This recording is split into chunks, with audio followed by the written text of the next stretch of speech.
to introduce our next guest, we actually have one of our backstage Irondale crew, Kim Gianelli, is going to be joining us on the line. Hi, Kim.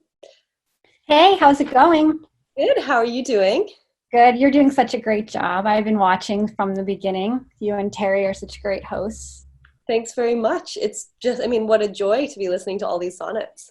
I know it's really special. I really everyone's take is so different. It's so wonderful meeting all these people from all over the world, and that everyone is connecting to these sonnets in their own way is just so cool.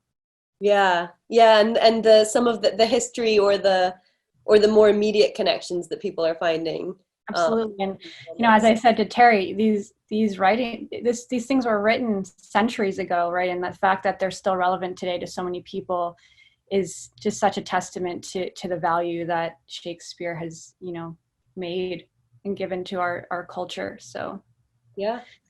So I would like to introduce our next host. I'm sure he needs no introduction, but we have Rufus Wainwright. So let me grab him. Actually, let me tell him that he's on his way in. For people who are watching, Kim has been the person bringing people in and out for us. So she's now on multitasking duty. Okay, here we go. Rufus.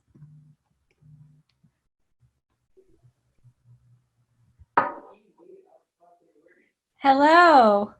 Hi, Rufus. Hi. I don't think our camera's on. I don't think. Yes, Yep, we see you. I don't think that. Oh, it is on. Yes. We're on. Okay. Yep, we see you. We hear you. How are you guys? Good. Good. Yeah, you hanging in there? Yeah. On here, I want the picture in the background. You have Well, to it's look. there. Well, Yes, we see your portrait in the background, your Shakespearean portrait. So Yeah. thanks so much for joining us. I know you have a busy day. I know that you're performing tonight at the Stonewall Gives Back event. So that's amazing. Thank you so much for doing that as well. So I'm a major fan. I've been, coming to your shows for almost 20 years. And I know that you have an affinity to Shakespeare because, you put your sonnets on Songs for Lulu, and then you later released your 9 sonnets. So I guess our biggest question is why Shakespeare? What is your personal connection to him? And what do translating this text into songs really mean for you? Yeah. Well, I basically, 1 second, man, could you have her turn it down? Oh, she knows. Okay. Sorry. I'm at home, as you know, as we all are. And let's see. I mean, I think the major personal connection that I have to Shakespeare is that when my dad, Loudon Wainwright III, he lived in London for 10 years in the 80s, and I would go visit him every summer for a while, and we would always go to see plays in Regent's Park. Outdoors. They had and they still do outdoor theater there, and they would often do Shakespeare plays or musicals, and we went to see A Midsummer's Night's Dream. I must have been around 11, or 12 or something. I was fairly, I was a kid, and that was, I think, the first time that I ever really experienced the, magical power of theater full on, I remember kind of not necessarily understanding the play fully, Right. and, missing sections and kind of having trouble grasping it. But then at a certain point, as I find happens with Shakespeare, even if you don't quite get it right away, there's just this sort of rhythm that hooks in, and you're suddenly, caught and brought forth to this other plane, and especially in that play, when they have the play within the play, and there's the whole comedy with the bottom and all, or that's bottom is in that sort of whatever, the little gang of players doing the play within the play, and it's and that was sort of my first kind of experience of the theater, really really being transported fully. And then what made you create them into songs all those years later? I guess maybe the rhythm of it spoke Yeah. to you musically. Well, I think, and also with that, at the same time as that, my mother, the late, great Kate McGarrigle, she was a great singer. She adored Shakespeare, and she liked the plays. We would go see them often, but she particularly loved the sonnets, and would read them to me. And there's a little bit of a dirty story where, I think when I was a little older, like maybe 13 or 14, I would, I was discovering myself in my room, and just, spending a lot of time with the door closed. And then she would eventually do my laundry. Mhm. And she saw some sort of interesting stains. And she actually came to my room and said, Rufus, Shakespeare wrote a sonnet about this. and she made me read The Expensive Spirit and A Waste of Shame. But so she kind of used it as a kind of, I don't know, teaching exercise, maybe because she didn't want to actually address the subject full on. But so that Very was creative way for sure. So which sonnet will you be singing for us today? I'm singing sonnet number, well, it's called I call it A Woman's Face, and it's sonnet number 29, right? I think so. Let me check. I think it's sonnet number 29.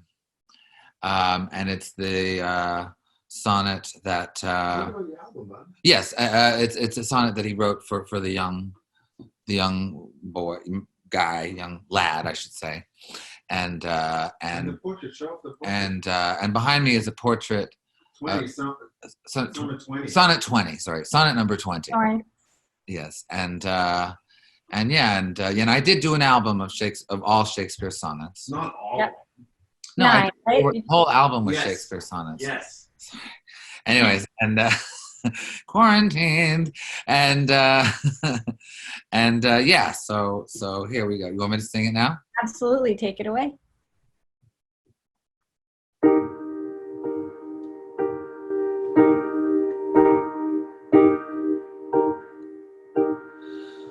A woman's face with nature's own hand painted hath thou the master mistress of my passion. A woman's gentle heart, but not acquainted with shifting change as is false woman's fashion.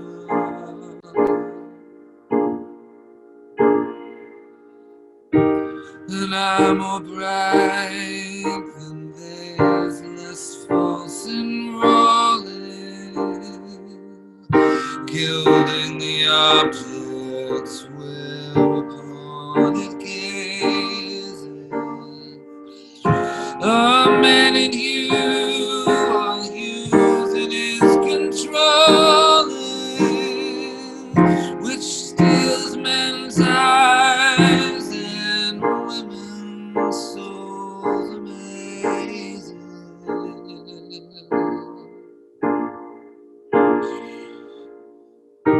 And from woman wert thou first created, till nature as she wrought thee fell adored, and by addition me of thee defeated,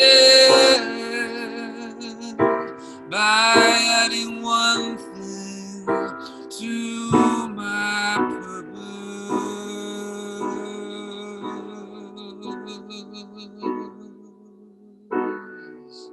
Nothing.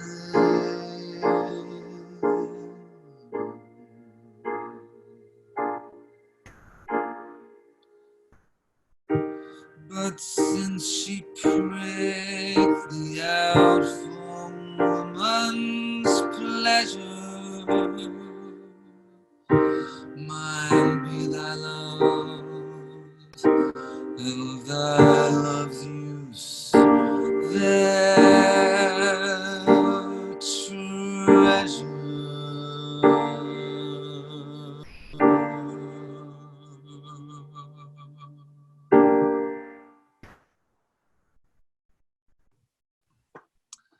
Rufus, that was so beautiful. Thank you so much for joining us. It means Thank so you. much to us. Thank you so Okay. much. That was gorgeous. Thank you. And happy birthday, Will. It's his birthday, right? Yeah, 456 years. There we go. There we go. Okay. Well, good luck tonight, too. Okay. Take We'll be care. watching. Bye. Bye. Thanks, Kim. That was so amazing. Thank you for having me. I'm going to let you continue. Of course. Thank you very much.